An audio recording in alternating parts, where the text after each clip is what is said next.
बाजार में लगातार तीसरे दिन तेजी, निफ्टी 17,950 के पार। इंफोसिस, रिलायंस, आईसीआईसीआई बैंक और टीसीएस ने भरा जोश। बैंक निफ्टी और मिड कैप में भी रौनक।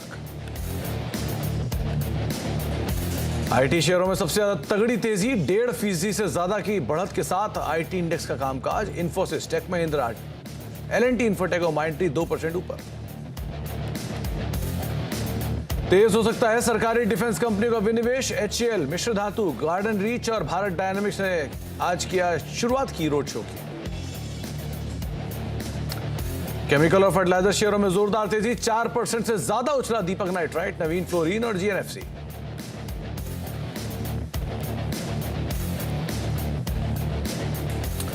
तो बाजारों में खरीदारी का दौर बना हुआ है। थोड़ी देर पहले गावस्कर से हम बातचीत कर रहे थे तो उन्होंने बात साफ की थी कि इंडेक्स शायद आज 18,000 की दहलीज को हिट कर सकता है।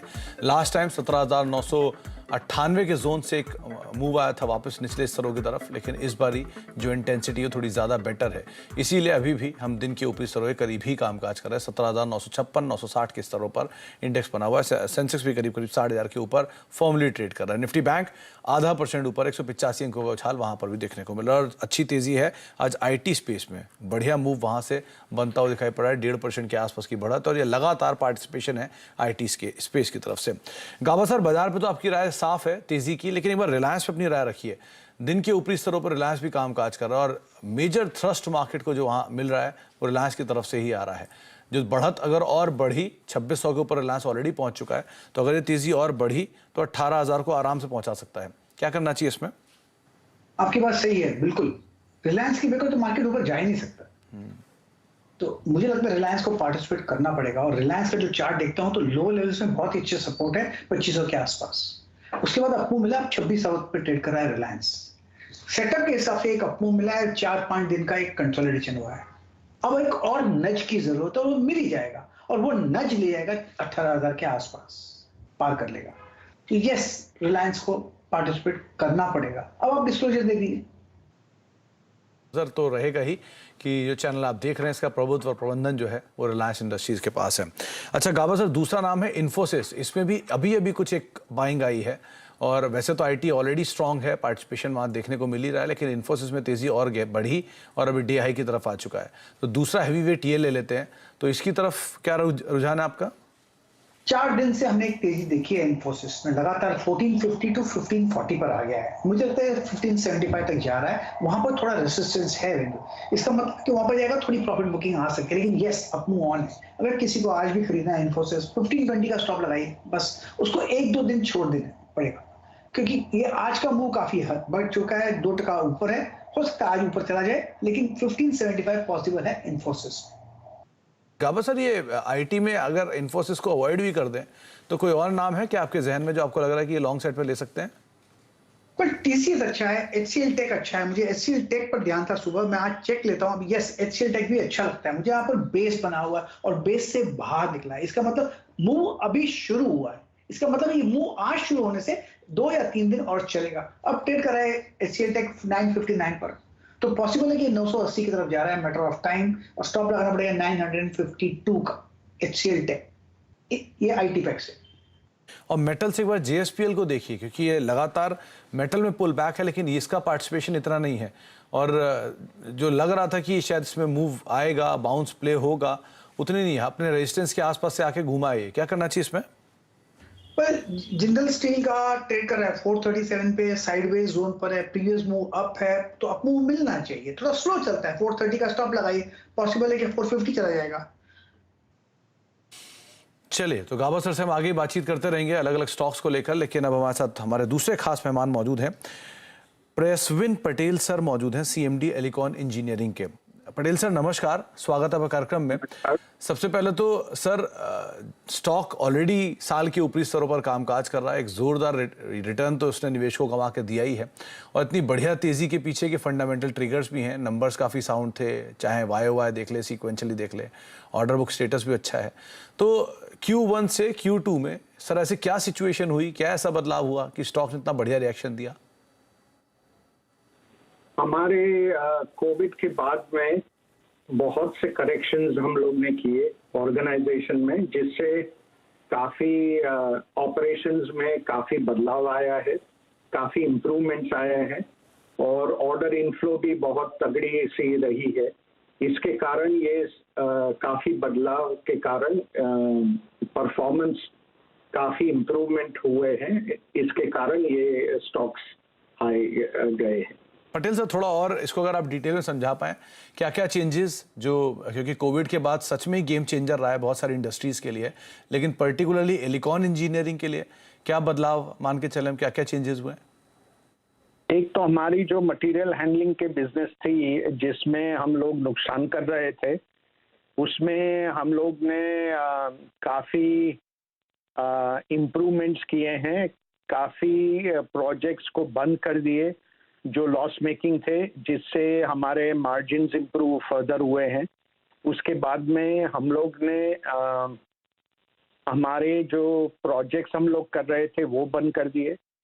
गियर बिजनेस में हम लोग ने हमारे सेल प्राइस इंक्रीज हुए, उसके कारण काफ़ी बदलाव हुआ है। और इम्प्रूवमेंट्स इन प्रोडक्टिविटी आई है, उसके कारण भी काफ़ी चेंजेस हुए। पटेल सर, एक चीज़ और, कंपनी ने FY23 के लिए या अदरवाइज करीब करीब 100 करोड़ का केपेक्स ईयर मार्क करके रखा हुआ है और इंटरेस्ट कॉस्ट साइमल्टेनियसली नीचे भी आ रही है।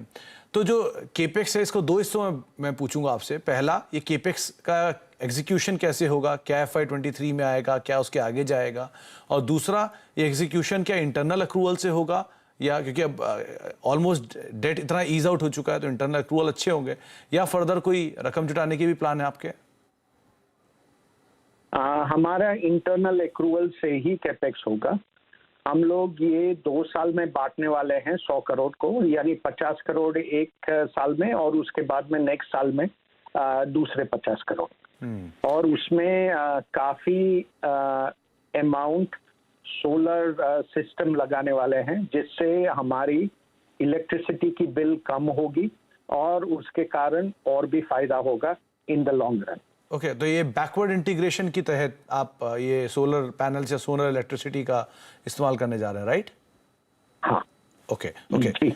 अच्छा पटेल सर, एक चीज़ और, क्योंकि ये आपने जो लास्ट कंपनी के नंबर से उसमें कहीं ये बात मेंशन हुई थी कि मार्च 2023 तक कंपनी जो है डेट फ्री स्टेटस हासिल कर लेगी, लेकिन लास्ट क्वार्टर के नंबर्स को देख के लग रहा है कि ये और पहले ही हो जाएगा। तो कब तक मान के चलें कंपनी डेट फ्री स्टेटस को अचीव कर लेगी? और गोइंग फॉरवर्ड क्या ये केपेक्स का जो साइज था 100 करोड़ का, इसको और बड़ा करने जा रहे हैं? कुछ और प्लान? हम लोग अभी से डेट फ्री हो गए हैं, यानी जैसे हम लोग बातचीत कर रहे हैं उस समय पे हम लोग अभी डेट फ्री हो गए हैं और हमारा इरादा 100 करोड़ से ज़्यादा कैपेक्स करने का कोई इरादा नहीं है। और हम लोग कोशिश कर रहे हैं कि ये सब इंटरनल एक्रूवल्स में से ही होगा और उसके पश्चात यानी उसके बाद भी हम लोग के एस्टिमेशन ऐसे हैं कि हम लोग 100 करोड़ रुपए कैश जनरेट करेंगे। अच्छा पटेल सर, ये लास्ट अगर नंबर देखूं Q1 के, तो उसमें YOY बेसिस पे जो एम्प्लॉय कॉस्ट थी वो काफ़ी बढ़कर आई थी। तो पहली चीज़ तो ये वन ऑफ था कुछ, जिसकी वजह से इतना बड़ा नंबर देखने को मिला। दूसरा, ये जो कंपनी का एग्जिस्टिंग कैपेसिटी यूटिलाइजेशन है वो किस तरह का है?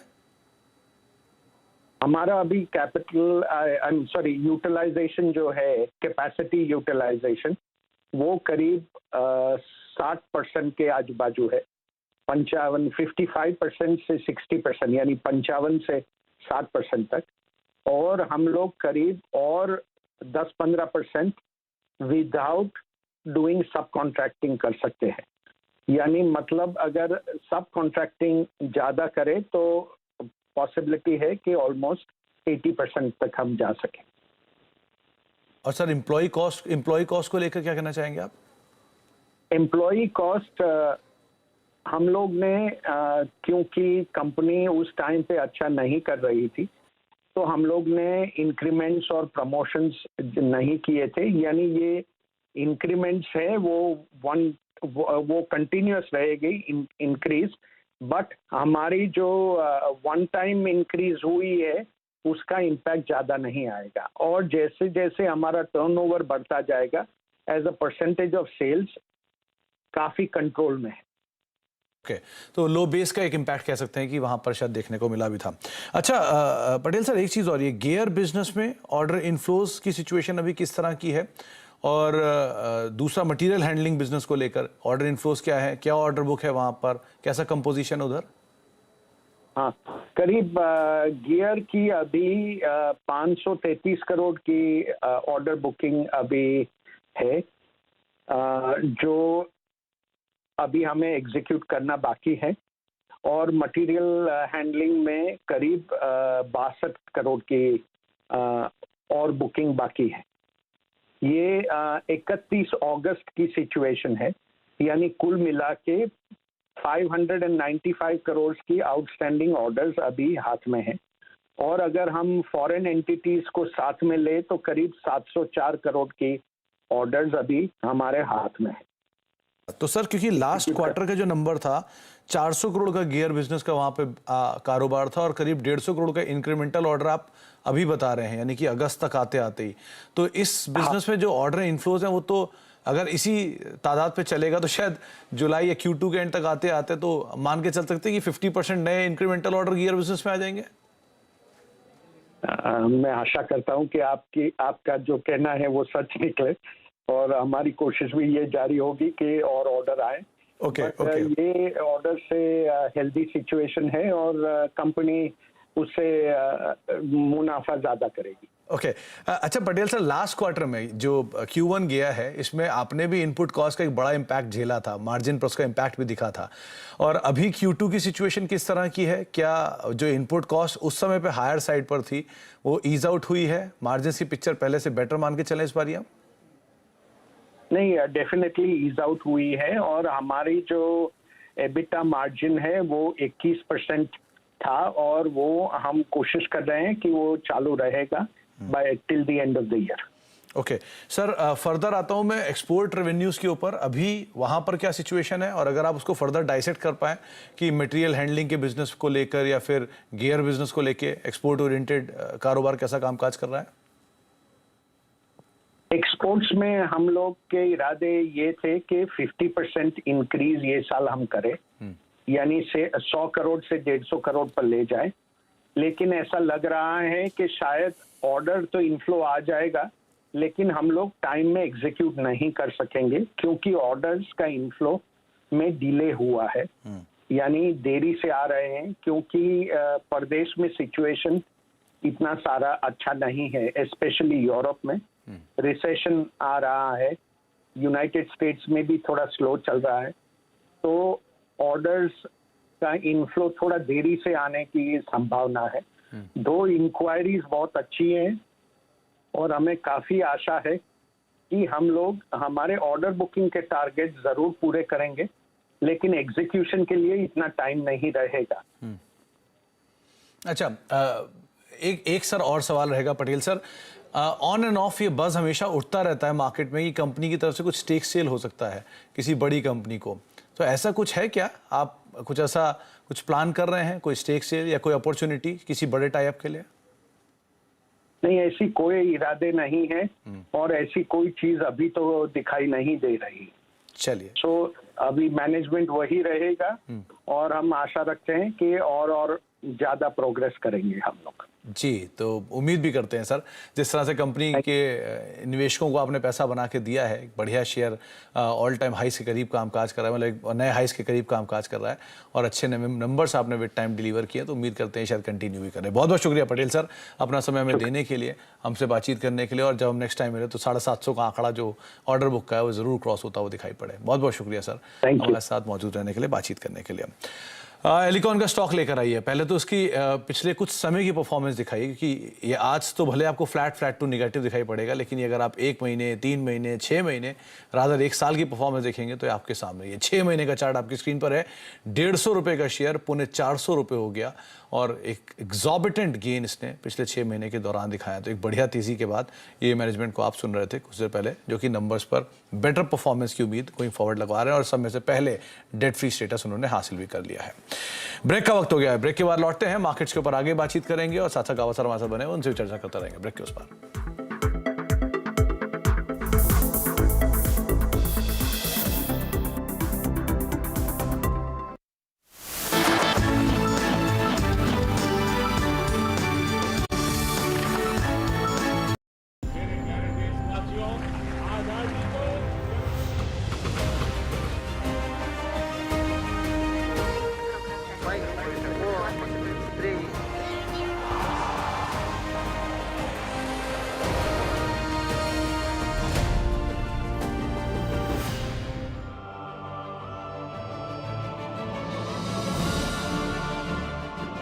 आजादी का अमृत मंथन, इंडिया एट 75, आजादी के शानदार 75 साल। और आज हम देखेंगे भारतीय बैंकिंग का हाल। जी हाँ, इन 75 सालों में भारतीय बैंकिंग सिस्टम ने कितनी प्रगति की, कितनी तरक्की की, वो कहां से कहां पहुंचा, ये पूरी कहानी आंकड़ों के जरिए अगर याद करें सन 1947 को, यानी हमारी आज़ादी के साल को, तो वहां पर कितने बैंक्स हमारे पास थे, किस तरह का बैंकिंग सिस्टम उस समय चलता था, उससे हमें समझ आएगा।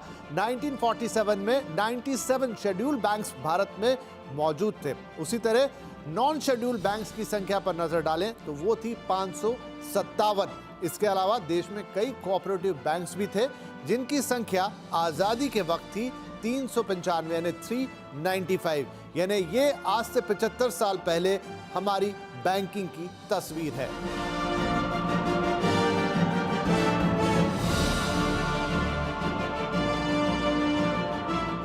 आइए अब देखते हैं कि आज यानी सन 2022 में हमारा बैंकिंग सिस्टम कहां पहुंचा है, कितनी तरक्की की है इसने और ये कितना विशाल हो गया है।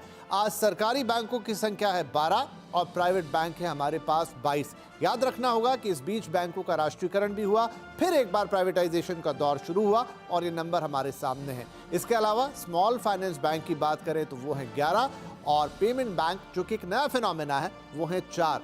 रीजनल रूरल बैंक्स की संख्या है 43 यानी 43 और विदेशी बैंकों की संख्या है 46। तो ये है अभी के बैंकिंग का हाल। लेकिन कोऑपरेटिव बैंक्स, उनकी संख्या में बड़ा इजाफा हुआ है।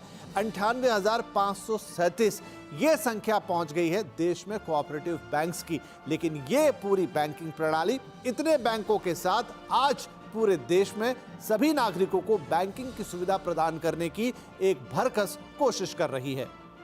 मेरे प्यारे देशवासियों, आजादी को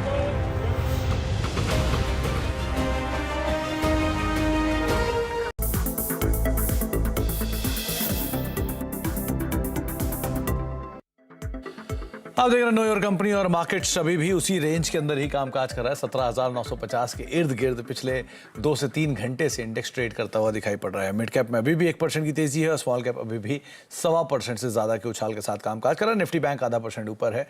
की ड्राइवर्स में रिलायंस, इन्फोसिस, TCS, ये कुछ ऐसे नाम हैं जो कि बाजार को तेजी प्रोवाइड करा रहे हैं। तो बैंक्स अगर थोड़ा बैकफुट पे भी जाते हैं तो बाकी हैवी वेट्स जो हैं वो पार्टिसिपेट कर रहे हैं, जिसके दम पर इंडेक्स फिलहाल डे हाई के आसपास ही कामकाज करता हुआ दिखाई पड़ रहा है। सेकेंड हाफ यानी कि लास्ट 1-1.25 घंटा जो है वो क्रूशियल रहेगा कि क्या इंडेक्स 18,000 का जोन पार करेगा। ये ब्रेक के उस पार कमाई का अड्डा में वीरेंद्र और हर्ष आपके लिए लेकर आएंगे। फिलहाल के लिए इंडेक्स करीब हर एक शेयर गिरने वाले के सामने हर 2 शेयर तेजी में कामकाज करते हुए दिखाई पड़ रहे हैं। ब्रेक का वक्त है, ब्रेक के उस पार कमाई का अड्डा। नमस्कार।